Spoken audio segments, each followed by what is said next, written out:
SAW jika makan, baginda mengunyah sampai 44 kali. Begitu yang kita selalu dengar. Cuma kemusykilan saya, Pak Ustaz, apakah ada hadis yang menyebut perkara itu? Jawab ringkasnya, tidak ada. Nabi tak pernah menyebut tentang baginda bila makan kunyah 44 kali dulu baru telan. Termasuk Imam An-Nawawi, imam besar dari mazhab Syafi'i, menafikan itu bukan datang dari Nabi. Walaupun kata beliau tidak dinafikan. Sebagai adab ketika makan, kunyahlah dengan cara perlahan-perlahan. Apalagi kalau kita makan bersama. Kan aib namanya bila kita makan cepat habis sedangkan orang-orang lain, apalagi tetamu, masih lagi makan. Kan mereka jadi serba salah bila kita dah habis dulu. Disebabkan karena masuk mulut telan. Kunyah hanya 2-3 kali. Memperbanyak kunyah itu dari sudut adab saja. Tapi dia bukan hadis Nabi SAW. Okey. Yang kedua, Pak Ustaz, bagaimana kita berdoa dengan menggunakan Al-Asma'ul Husna? Yes. Hadirin dan hadirat, di antara tawasul yang sangat digalakkan oleh Allah dan Rasulullah, ketika berdoa, sebut banyak-banyak nama Allah sebelum kita berdoa.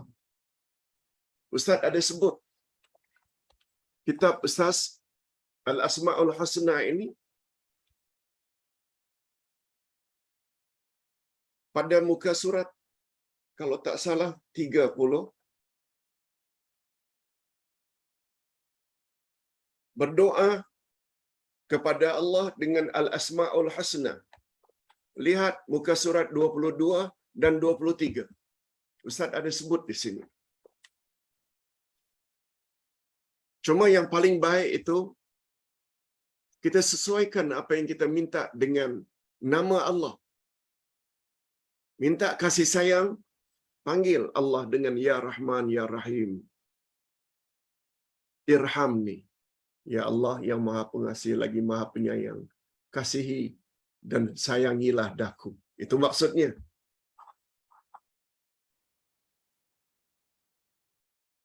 Kalau minta kelembutan hati, Ya Latif, Ya Latif, ultufni. Ya Allah yang Maha lemah lembut, lembutkanlah hatiku. Itu yang paling baik. Ya Razzaq, Ya Razzaq, urzuqni. Ya Allah yang menurunkan rezeki, turunkanlah rezekimu kepadaku. Kalau boleh. Kalau tak boleh, tak mengapa. Ya Allah saja boleh. Sebab Allah itu mempunyai semua sifat yang terkandung di dalam Al-Asma'ul Husna. Ya Ilahi, oh Tuhanku, juga boleh. Sebagaimana pelajaran kita semalam, Ilah. Rabbi atau Rabbana juga boleh, oh Tuhanku. Kemudian mintalah, juga boleh. Tidak ada salahnya. Nabi SAW selalu bila memohon, mengawali permohonannya dengan Ya Hayyu Ya Qayyum. Sebab kata Imam Ibnul Qayyim, bila sebut Ya Hayyu Ya Qayyum, seolah-olah kita menyebut nama-nama Allah yang lain juga. Sebab Ya Hayyu itu adalah subutiyah, zatiyah, Qayyum pula subutiyah fi'liyah. Nah, ini semua telah kita jelaskan. Yang ketiga, salat maghrib, Pak Ustaz, Isyak dan subuh. Kita disuruh supaya baca dengan keras atau jahar. Bismillahirrahmanirrahim. kalau baca Fatihah. 2 rakaat pertama maghrib, 2 rakaat pertama isyak, dan kedua 2 rakaat subuh. Jahar. Yang jadi pertanyaan,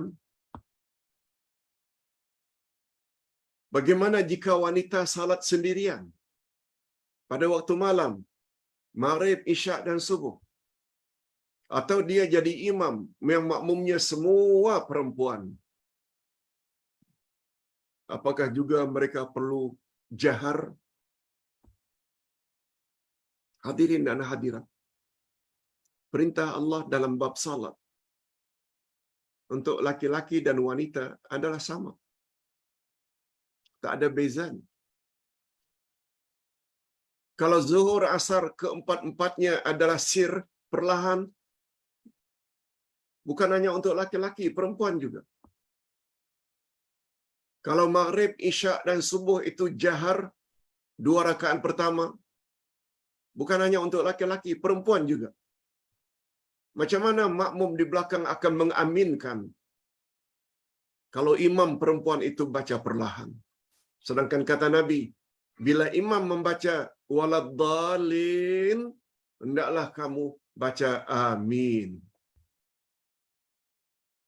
Macam mana makmum akan takbiratul ihram? Kalau imam sendiri ketika bertakbir, senyap saja. Macam mana dengan makmum yang 10 saf di belakang yang tak nampak imam? Macam mana makmum di belakang akan rukuk, i'tidal, sujud bila suara imam itu tak kedengaran Allahu Akbar, sami Allahu liman hamidah? Cuma ustaz tak nafikan, tentu saja suara wanita tidaklah sekuat suara laki-laki. Tapi jahar tetap jahar. Wallahu a'lam. Yang keempat, waktu salat asar, kata jemaah, saya sendawa ustaz, hingga terkeluar air putih yang saya minum sebelum salat. Terkeluar karena sendawa.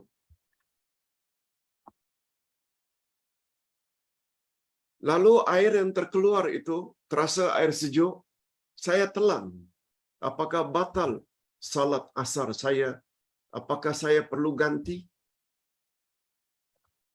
Hadirin dan hadirat, menurut pendapat Ustaz, tidak batal.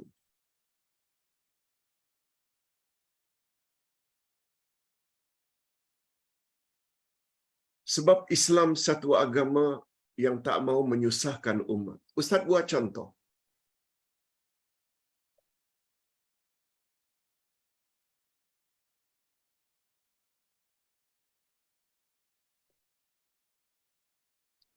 Wanita ketika salat atau di luar salat mesti tutup aurat.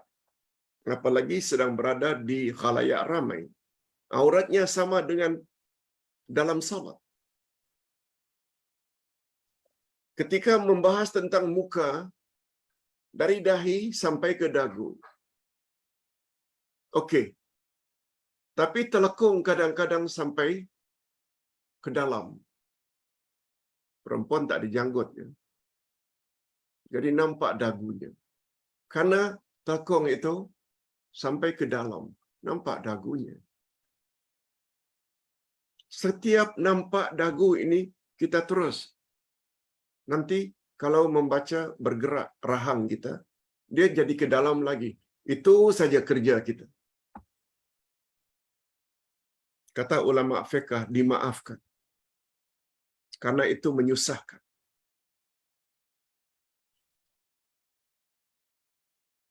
Begitu juga apabila kita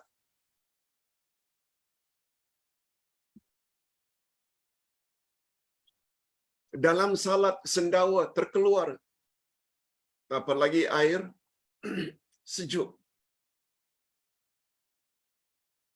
Susah bagi kita terus nak menahan sampai salam. Begitu terkeluar, telan saja. Sama hukumnya dengan air liur. Menurut pandangan Ustaz, dia tidak membatalkan dan tak perlu diganti salat asarnya. Tak perlu. Sebab di dalam agama ada satu istilah namanya rukhsah. Ada namanya rukhsah, iaitu kelonggaran atau keringanan.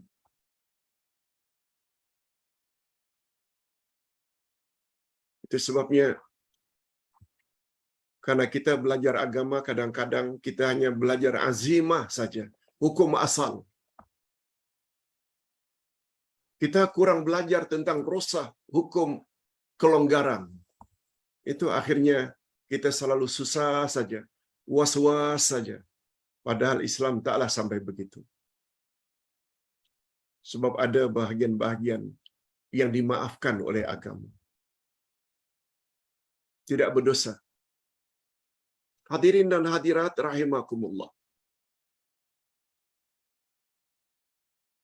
Pak Ustaz, ini soalan yang terakhir. Ada orang tanya, adakah sesudah tawaf wida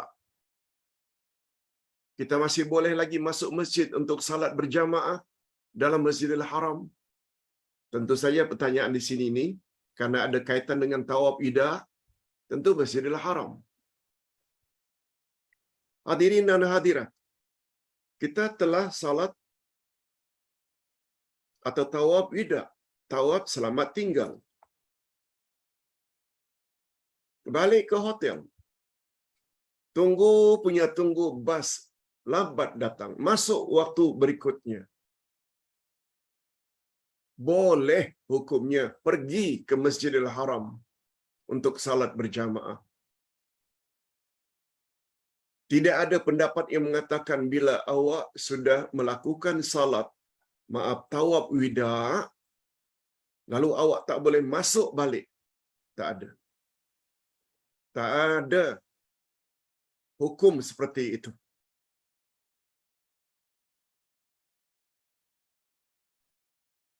Malah ada yang berpendapat bila awak dah tawaf wida, awak tak boleh masuk lagi bilik dalam hotel. Tak boleh sebab awak dah tinggalkan. Lagi teruk.